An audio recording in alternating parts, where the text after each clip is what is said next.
Oh god, man! Like I used to be like huge Zillakami fan. Like I remember finding him like it was like right after like 6ix9ine blew up, bro. And his music always kind of like gravitated towards me, just in the aspect of he was making some metal trap. You know what I mean? Like he was pretty much the first person I ever really heard a metal trap song with, other than kind of like Bones, XX Tentacion, kind of Little Peep and shit like that, man. It was just kind of like a heavier version of it. And 6ix9ine was kind of the first person that really got me into Zillakami because he kind of had that a metal, dark voice over the trap beats and shit like that. And then I found out Zillakami was actually a ghostwriter for 6ix9ine, which is kind of ironic and kind of interesting, man. Pretty much, I'm just gonna kind of break down what is going on with Zillakami. He's been having some crazy allegations. I've talked about it before. These allegations are the type of allegations that you can barely even come back from unless you're Cardi, Destroy Lonely, Uzi. Because I've noticed like a lot of big name artists, put hands on their female. You know what I mean? Like I just don't respect that. It's just disgusting, man. But even Kendrick Lamar got accused of it too. There's so many great artists that end up just putting hands on the girls and shit like that. But anyways, I'm just gonna do a little full breakdown on just the current state of the economy right now. You know what I mean? He did release Chewing Gum. In 25, he featured on production by Corey Taylor of Slipknot, showcasing his continued relevance in the trap metal scene. His music has earned over 1.4 billion streams on Spotify, which is definitely like underground numbers, but it's still pretty good for like an underground artist. You know what I mean? For daily streams as of today, he pretty much gets around 461,000 daily streams. His top songs right now include TR's or Trust, 101.4 million streams.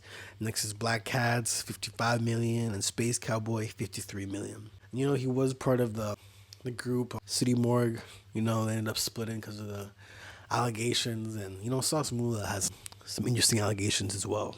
You know what I mean? But pretty much the duo started off in 21 with a mixtape. Well, no, it wasn't 21. It was early 2020 or 2019. Don't get me wrong. I'm kind of all over the place right now, man. This 21 mixtape, Dog Boy, remaining key work, and that was his most recent project, his solo project. Some of the artists included Denzel Curry, Uzi Vert, Jake Pig Mafia. Do you want to mention that Uzi Vert feature? Such garbage, man. Like, sounded like Uzi just phoned that shit in. I was so disappointed. I'm like, man, I was stoked for this Uzi Zillakami collab, and we got this piece of trash. I was pretty pissed off about that. In 25, we kind of peeked through the curtains again because the whole allegations and shit like that. I'm gonna talk about that in a little bit here, man. But he was on tour for the Rock People of 25. No tour that's really gonna be planned right now. I wonder if he's gonna drop an album. He pretty much swiped off his whole social media, all of YouTube, because of the allegations and shit like that. But I do want to kind of touch on his public presence in the media. Because, he's had a storm of accusations, and it hasn't been the best thing for him. His fan base, with 63,000 tracking him on Songkick, remains pretty active. I think Songkick is like a really good example to see how many true fans you actually have, because monthly listeners will kind of go up and down depending on our features and stuff like stuff like that. You know what I mean? It's not really like a true indication how big your audience is. I think people should be looking at Songkick metrics instead of Spotify monthly listeners, to be real with you. Let's talk about social media. Specific metrics for his August 25 are unavailable. He has had a few different stories. He isn't as active as he once was, but then again, he wasn't really always that active. And he is a pretty out there person. You know what I mean? It is kind of interesting to mention his net worth. You know what I mean? I think a lot of people don't even really know what his net worth is. Estimated to be 500,000 in 25. Derived from streaming revenue, live performances, and collaborations. I would say some of his most notable tracks are Shiners and 33rd Black Glass. All the City More projects are just fucking insane, man. His solo project was pretty good too, but man, I kind of wish he didn't do those stupid allegations. You know what I mean? In his past work, like I said before, he's written for 6ix9ine, a few other underground artists and shit like that, but he was definitely the king of metal trap until this whole situation happened. Feels like a lot of people don't necessarily care, especially his strong fan base. And I do understand it, you know what I mean? I would never defend his actions, but I definitely do get it if his music helped you through hard times. You just don't really give a fuck. You know what I mean? I will kind of explain a little bit of his style and influence. Kind of blends punk rap, trap metal, and new metal with raw vocals over heavy guitar riffs, and not to mention it's over trap beats with 808s. His lyrics often kind of explore themes of violence, drug abuse, and introspection, and it really resonates with his fan base because I'm not gonna lie, I still fuck with his music. I'll still listen to his music time to time. Just haven't really been in the mood for some metal trap. I've listened to a few of his tracks a few months ago, just at the gym and shit like that. I think it's pretty important to separate the artist and their personal life. You know what I mean? A lot of his shit is unforgivable, obviously, but I think it's good to still separate it. You know what I mean? Because like, think of all of the allegations. XX Tentacion has had, Playboy Cardi. Those are just to name it two. But nah, I'm not supporting any of the shit he's doing. Or talk about that bit here, man. He does have a bit of a cultural impact in the New York metal trap scene, but nothing significant. Definitely influence in this subgenre. There's a lot of clones or people that try to do the same thing as him. And I'd be lying to you if I said he still wasn't the king of metal trap, because a lot of people just kind of look past those allegations. You know what I mean? And yeah, it's a little bit sad. Because to be real with you, there has been a point where he was probably my favorite artist, man. I'm not even gonna lie to you. At least for a time being. So let's kind of go into the allegations again, because this is the current state of Zillakami right now, man. Accusations by his ex-girlfriend, Deki.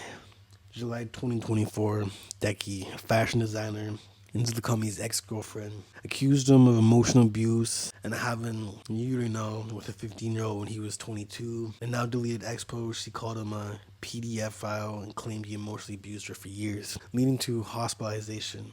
She also alleged that he traveled to Thailand with a sex tourist and ordered prostitutes, and his camp frequently had underage people backstage, which is like fucked, man. I just never really understood it. When you have like this much clout and this much popularity, you do these weird ass shit. I don't get it, man. It's some weirdo shit, most artists are pretty weird people, but like to that extent, bro, like fuck.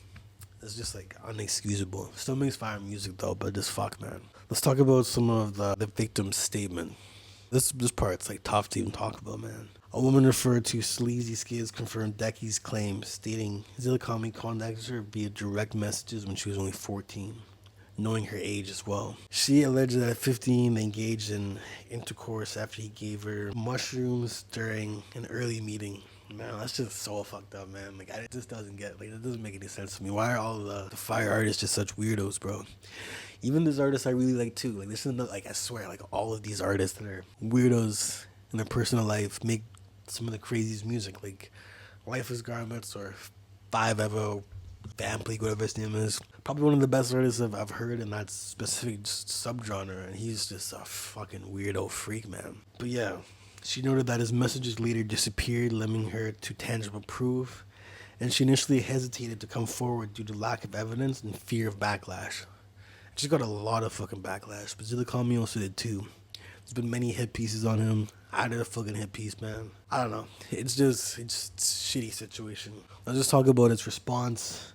Zillakami addressed the allegations in an Instagram story and a live stream, stating that he was dealing with severe depression post-tour and was manipulated by someone with ulterior motives who introduced him to harmful substances. So he's just making a lot of excuses, man. A lot of excuses. He did not explicitly deny the sexual misconduct allegations, but claimed his legal team would handle any false affirmation. He suggested he was taken advantage of during a vulnerable period. But in reality, he was taking advantage of someone else in a vulnerable period just with his power and shit like that. So it's kind of, I don't know, man. You just can't defend some of these actions, man. I'm not the most perfect person either, but like when I see some shit that's wrong, you gotta address it. Venues are gonna be booking him anytime soon. He hasn't dropped a project in a little bit. He's been dropping some features. He's dropped some singles and shit like that. I think we're all kind of waiting to see what Zillakami's next project is gonna really sound like or even be. He just dropped a song with a sample of Deftones. I believe it was produced by, I don't actually remember. I don't remember who it's produced by. But fuck it. In summary, 500K net worth. He's kind of in a transitional period. He got dropped by his label. And I don't know, I think a lot of people are wondering what his next move is going to be. I'm a little curious as well. I think he makes great music. I want him to address the situation on his music because he's not going to do it in an interview. Hasn't gone to court, so it's kind of looking like it's going to go in his favor right now, but we'll just have to find out, man. We'll just have to fucking find out. But yeah.